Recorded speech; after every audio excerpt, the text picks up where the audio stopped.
already. 4 wide for a moment into one. These guys are ready to go today, and they were able to sort it out. We're still 3 wide.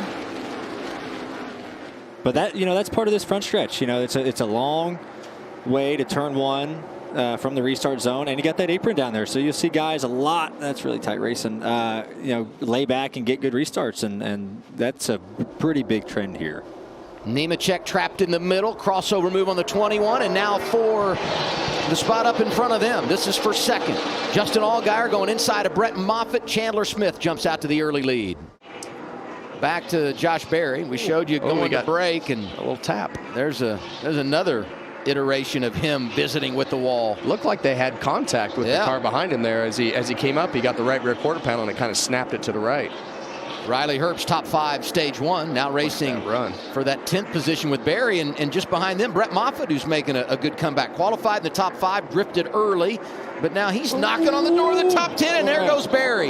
Hang on to it. Lock it down, lock it down, lock it down. Yeah, we saw him get loose when we went to break off of 2. We saw him tag the wall a little bit there. Didn't look like a bunch of damage, but it seemed like he had his hands full. And right there, he had a car tight to his outside. He kind of lost the line and was at that point of, I'm going to hit this guy, and he ended up just spinning it out. So got away with it, no damage, just able to come in and try to get their car tightened up because he looked like he had his hands full. And a potential break for the 20, who might have had a loose wheel. Well, and the other thing, Ryan, as we look across the racetrack, that is, the cars just tend to get loose right there. It's like they go to the transition of the banking, and there's some bumps right there. And if you get off the bottom and up the racetrack, the car gets light anyway.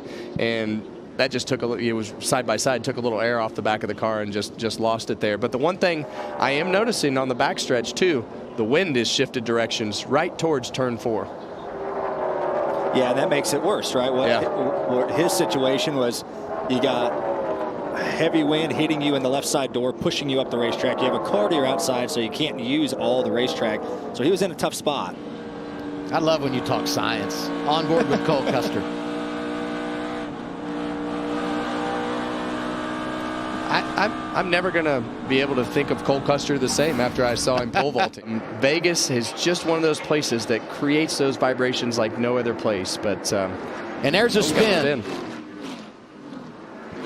It's the 45 of Raja Caruth. It picked up the free pass earlier, so that's going to end our second stage. 1 to go this time around for Austin Hill. He'll end up getting the stage victory.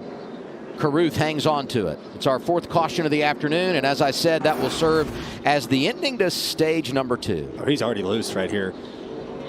Gosh, that was weird. He was loose before we even played the video and turning off into turn 1. He was already having his hands full. He did a great job of keeping it off the wall and staying on the lead lap at the same time. How big is that for Chandler Smith, who had fallen to 6th, was likely going to lose more positions before the end of the stage, and now he can ride around under caution and pick up a solid top 10 and get some more stage points.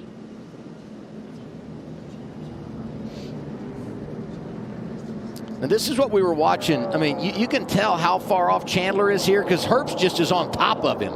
Yeah, and he actually hit him.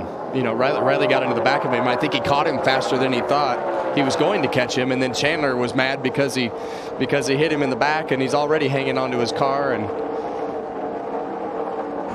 Sammy Smith passes them both. Look at this top 10 as we come to the green and white checkered flag. Austin Hill wins it, going to be a second stage win of the year, also won at Daytona. Brandon Jones second, then Kyle Busch. After that, though, teenager Sam Mayer, teenager Sammy Smith, teenager Chandler Smith. I mean, youth is served in Las Vegas. All these drivers picking up some much-needed stage points. Josh Berry outside second row on those older tires, and Justin Allgaier after the penalty coming from 18th here.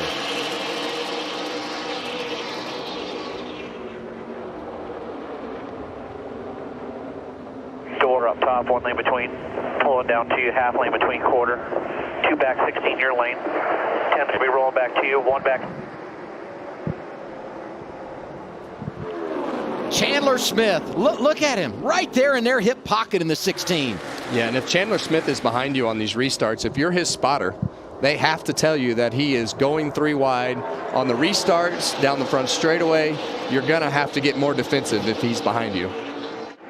Chandler missed the bottom by about a foot. Yep, here comes 21. Trying to run back to your 2 races here ended with the last lap pass. White flag in the air. 1 lap to go. Sponsored by Credit One Bank. New leader is Austin Hill. Wow. He took the top spot as he took the white flag and now trying to drive away to his second win of the season.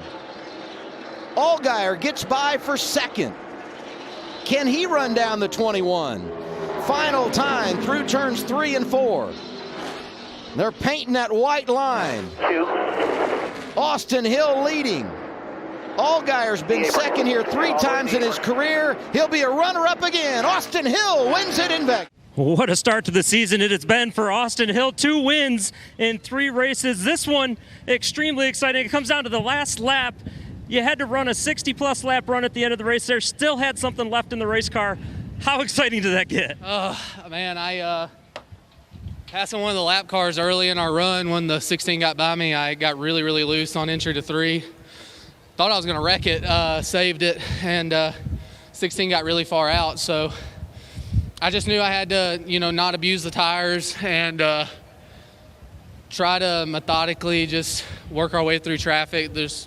Traffic was really tough today. You had to really paint the line down in 3 and 4. If you missed it by, it seemed like half an inch, you paid for it for the whole lap. So that's just really what I stuck to all race long, was just trying to be really disciplined down there in 3 and 4. Our 1 and 2 was okay most of the day, but entry to 3, I was struggling. The 7, you could tell he was coming out back, and he could really drive in deep and roll to the center a lot better than I could. So I saw the 16 struggling in traffic, and my spotter, Derek, was like, come on, baby, you can get it. We got 5 to go, 4 to go, 3 to go. And when I saw him get tight off of 4 there, I knew I painted the line perfectly, and I knew if I could clear him down the front stretch, I felt like once we got clean air, we could hold him off. So I can't thank everybody at RCR enough. Our Global Industrial Chevrolet was good today. I wouldn't say it was perfect. We still got some things to work on, but it feels good to win on a mile and a half, not just these super speedways.